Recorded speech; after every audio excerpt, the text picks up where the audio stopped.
Jumping in on Manx Radio with Howard and Chris Kane. Hello. Good evening. And welcome.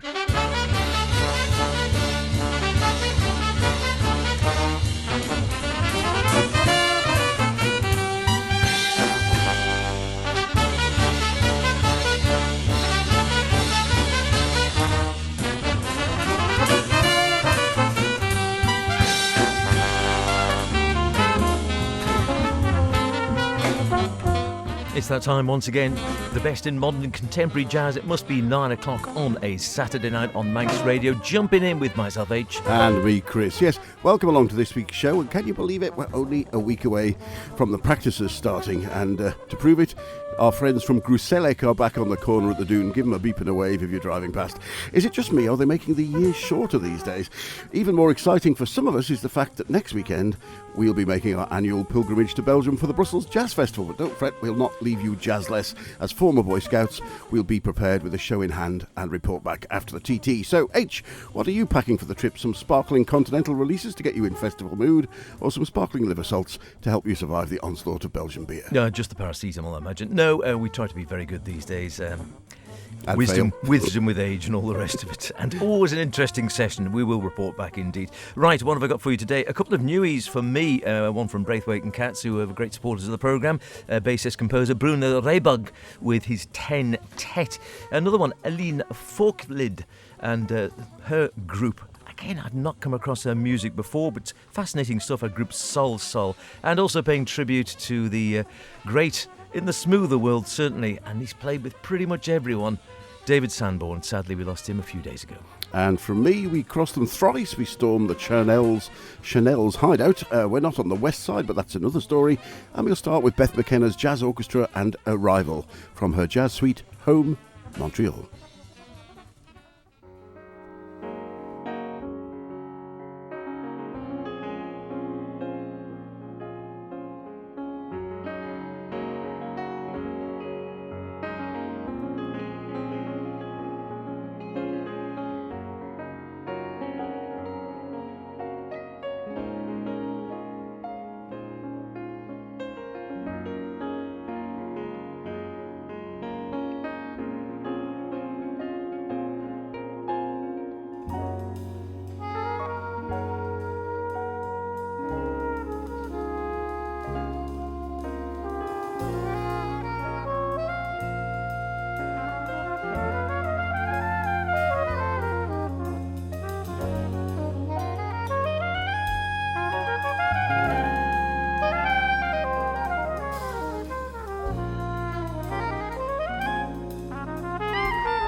the Beth McKenna Jazz Orchestra there with Arrival, the first movement of Home Montreal, a suite she wrote back in 2015 when she was aged just 25, and with which she won the Prix Opus Concert de l'année after its premiere, and it went on to be recommissioned to appear in the Montreal International Jazz Festival 2017.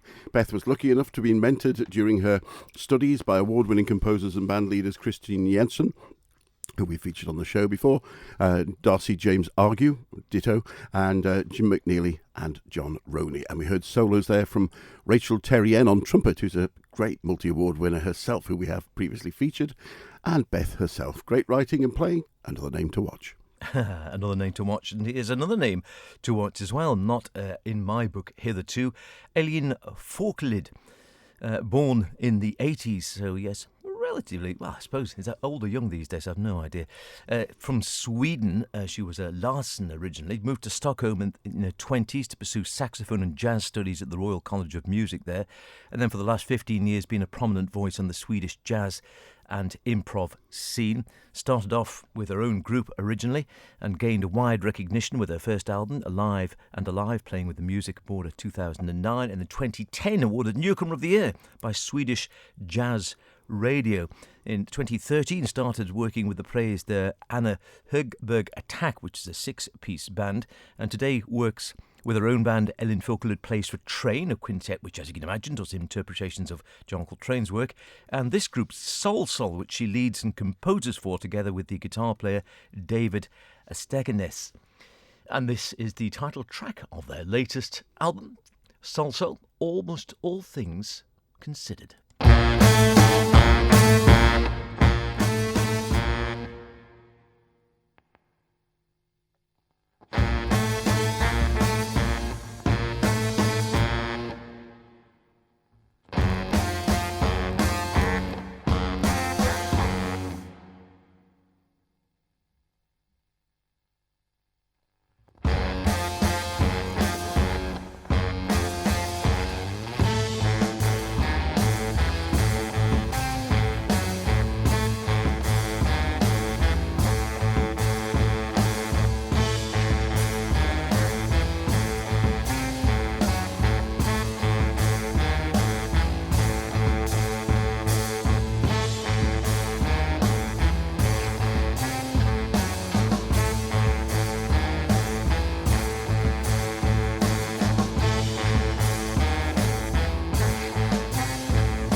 Yes.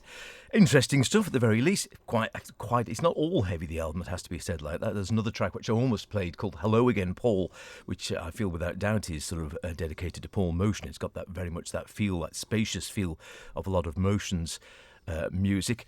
But that was, like I said, soul. Eline Folklid on saxophones, David Stekkenes on guitar, Moritz Agnes on double bass, and Anna Lunt, I know her from somewhere, on the drums. All the tracks written by Eline Folklid, who's been around for quite some time and was actually playing at one stage with the Fire Orchestra, I noticed, looking at track record as well, and has got quite a few albums out under her own name. 2022's What Year Is It?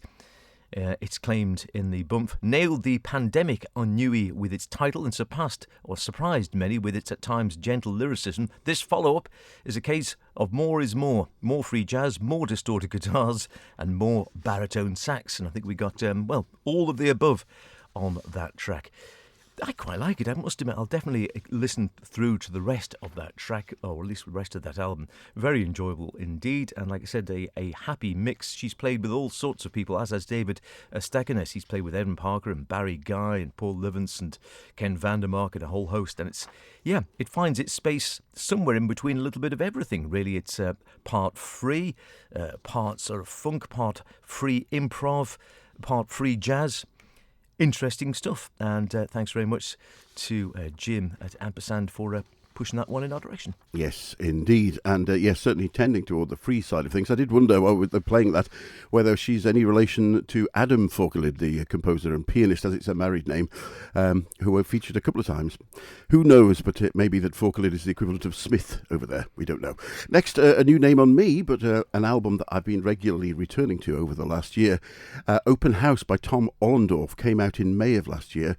His second album with his regular working trio of Tom on guitar, Connor Chaplin on bass and Mark McKell on drums, but adding Ben Wendell as a guest on sax on 4 of the 9 tracks, 5 of which are Ollendorf originals. Let's hear the opener, 3 Bridges, with Ben on sax.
Very nice indeed. The Tom Ollendorff Trio with Ben Wendell on an original tune of Tom's Three Bridges.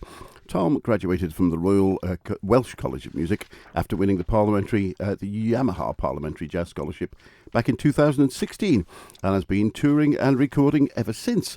Open House is the second album with his working trio, and he's been touring that for the last 3 months, but can also be heard in France over the next couple of weeks with another regular group he's a part of, the Fabrice Tarell Quartet.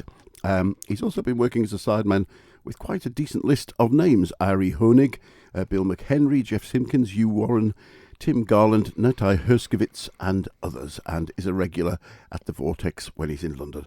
One to look out for, I think. He has that nice relaxed yet virtuosic manner of perhaps Matheny or Jim Hall, but I think it'd be really nice to catch him live if you get the chance. He's just released a new solo album on Ubuntu, and I'll be looking out for that. Yeah, it reminds me a bit of Abercrombie as well, listening to that, I must admit. Yes, I get that. Definitely a bit of Abercrombie about him, and Harry Honig, haven't had anything from him for a while. Always love his albums, some cracking ones out. Must be due another one out at some stage. Love to see his group play live as well. You're probably saddened to hear, as I was, of the death of David Sanborn. I think he was 78 he was, passed away a few days ago. Been around for, a goodly number of years, and frankly played with anyone and everyone, both in jazz and in sort of pop and all sorts of other areas as well. You look at the sort of list when you skim through who he's played with: Bruce Springsteen, Aretha Franklin, Sting, the Eagles, Ricky Lee Jones, James Brown, George Benson, Carly Simon, Elton John, Brian Ferry, Rolling Stones, on and on it goes, Eric Clapton, etc., etc. You get the gist. He's played with everyone, quite frankly. Trademark sound on the sax, quite smooth, so it's not going to appeal to everyone. It was a little smooth for my taste, but my lord, you could definitely play into being around the block and back again. In '69, he appeared at the Woodstock Festival with Paul Butterfield Blues Band, and then filled the breakfast slot at that festival between Crosby, Stills, Nash and Young and Sha Na Na. And then he also became in the States very popular through the 80s with his appearances in the house band on Saturday Night Live and Late Night with David Letterman. And he also co-hosted with Jules Holland a series called Night Music, whose guests range from Frontella Bass and Lyle Lovett to Miles Davis and Sonny Rollins. Born in Florida, his parents loved jazz, and one of his early influences was Hank Crawford, would you believe? And then went on to study at the Northwestern University in Illinois and the University of Iowa. And then in the summer of the 60s, attended the National Stage Band Camp in Indiana, where he met other promising teenagers, including some youngster I've never heard of called Keith Jarrett, a vibes player called Gary Burton, and the trumpeter Randy Brecker. Thought we'd hear him in an amazing lineup, really. David on sax, of course, Don Grolnick at the keys, Marcus Miller, who became a lifelong friend, on bass, Hiram Bullock on guitar, Buddy Williams at the drums.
the late, great David Sanborn there in wonderful company, as I say, with Don Grolnick on the keys, Marcus Miller bass, Hiram Bullock guitar, Buddy Williams drums, and just playing that in tribute to David, who passed away a few days ago at the age of 78. And when you think of him, or at least I always think of him with that sort of smooth, very distinctive sound, quite a sort of smooth sound, as I was saying, on the sax.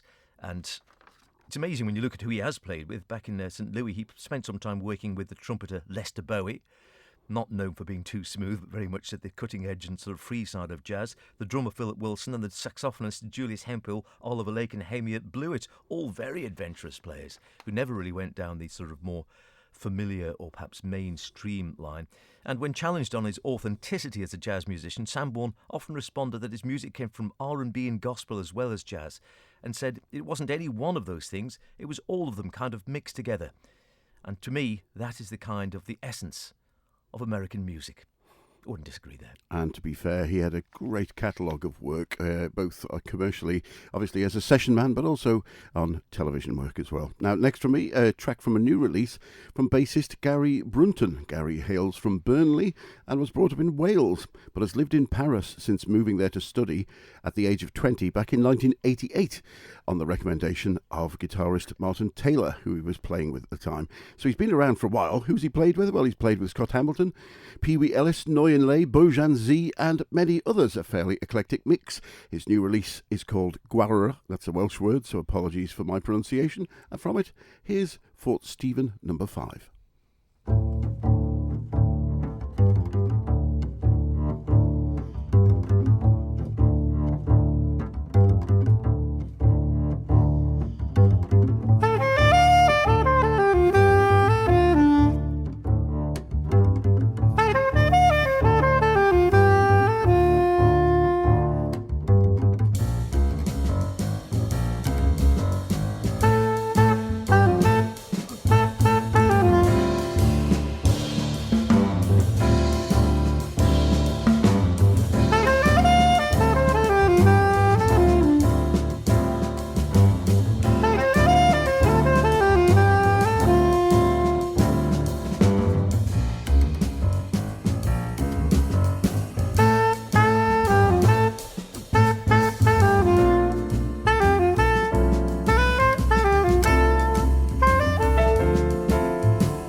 Yeah, got a great groove, that. Fort Stephen number 5 from Guara, the new release from Paris-based bassist Gary Brunton and his quartet. I think you'll agree there is a great groove to that track. The band are French saxophonist Francois Jeannot, we've featured him previously, Italian drummer Andrea Micheluti, and young French prodigy Paul Lay on piano, who is replaced on a few tracks by Hungarian Emile Spanier on 3 tracks on the album. But he's on that one. Many thanks to Rob Adams for sending us a copy. Rob says Gary initially started out on clarinet and piano, as his father was a clarinetist, and started playing trad with his dad, as Bruce used to say, Bruce Turner, before being inspired and attending a workshop with an old friend of the show, guitarist Gary Boyle, and bassist Jeff Klein, both of Isotope fame. Rob first met an 18-year-old Gary at a Mascalero gig in Swansea back in 1986.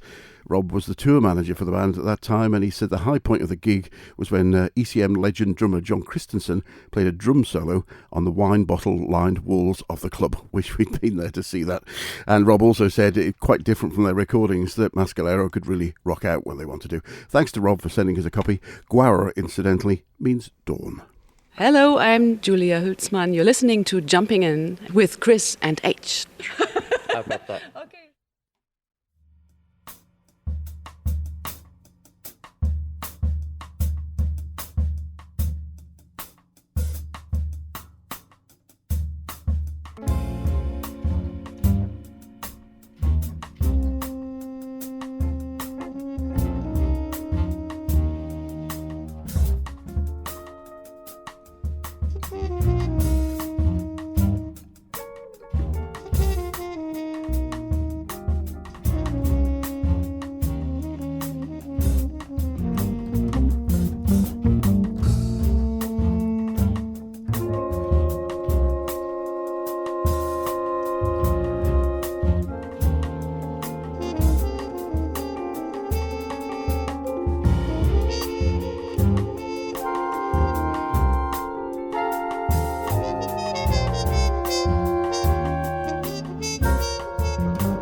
a taster,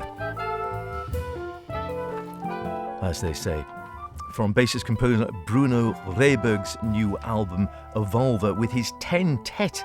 Yes, you can guess how many people there are in that one, featuring Walter Smith III on sax. Fine player he, some cracking albums under his own name. Although, as we say, the one time I saw him live, sadly disappointing. I'd like to see him again to make amends. I'm sure he just caught him on an off day. And Bruno, again, been around for some time.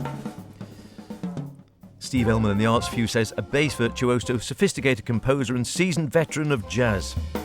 I'll be listening more to this album. Thanks to Braithwaite and Katz for that.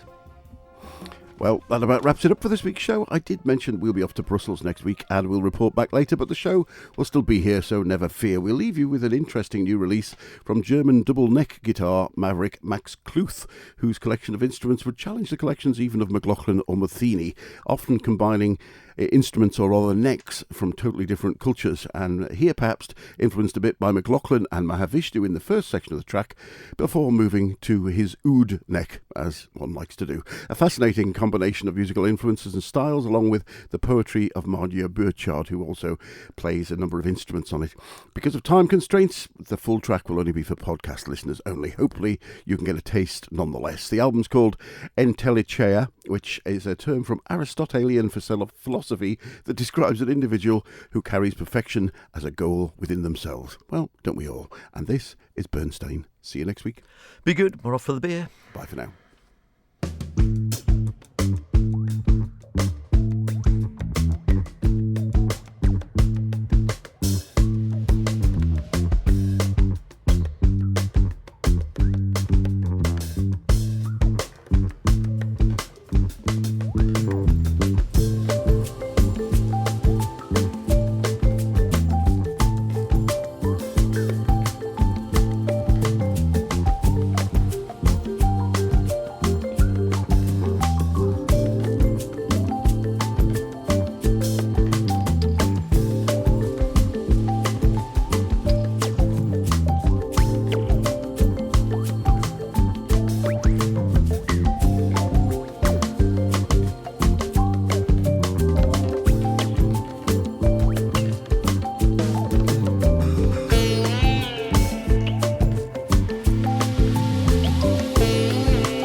fluttering leaves, who whisper the story of their birth, their being.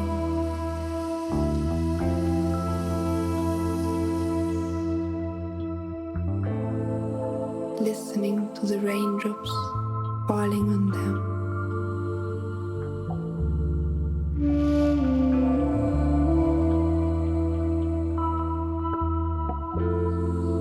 Listening to the birds and memories, all sounds of nature.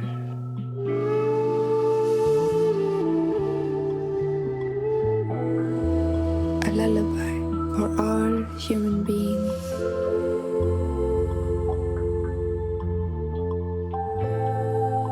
A spell from the forgotten ancestors who are remembered with the last sunbeam of the sunset.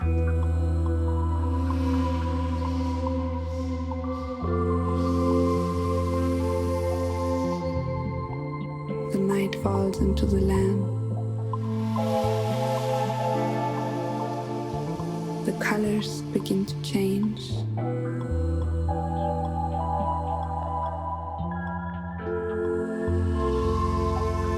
Listening to the fluttering leaves,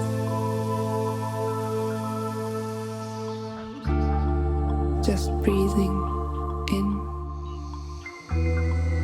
and out, remembering the whistle stories of my past, my childhood, my birth, my mother, my father, my grandmothers and grandfathers. Wandering through the deep forest of my fairy tales as a child, as a grown up, as a girl, as a human, looking to the unknown.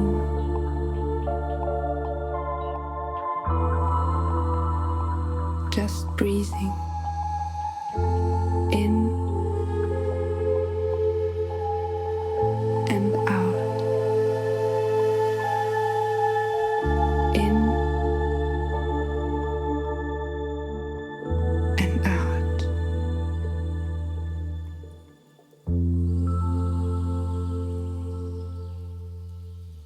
You, Mother Nature, you who surround us, you who is in us, you who make life possible through your depth and beauty, your love and strength. You, Mother Earth, who give birth to all plants, who let us breathe, the green intensity of hope. Floating rivers, singing trees, screaming birds, whistling traffic, fluttering butterflies, flying clouds. To you I will dedicate my breath. Give me the light and the strength. Give me courage and trust to keep on breathing. Dear earth, sand, water, wind, fire, birds, deers, wolves, thunder, rain, sun, clouds, drops, cells. With you I am one when my body will be gone. Just breathing in and out.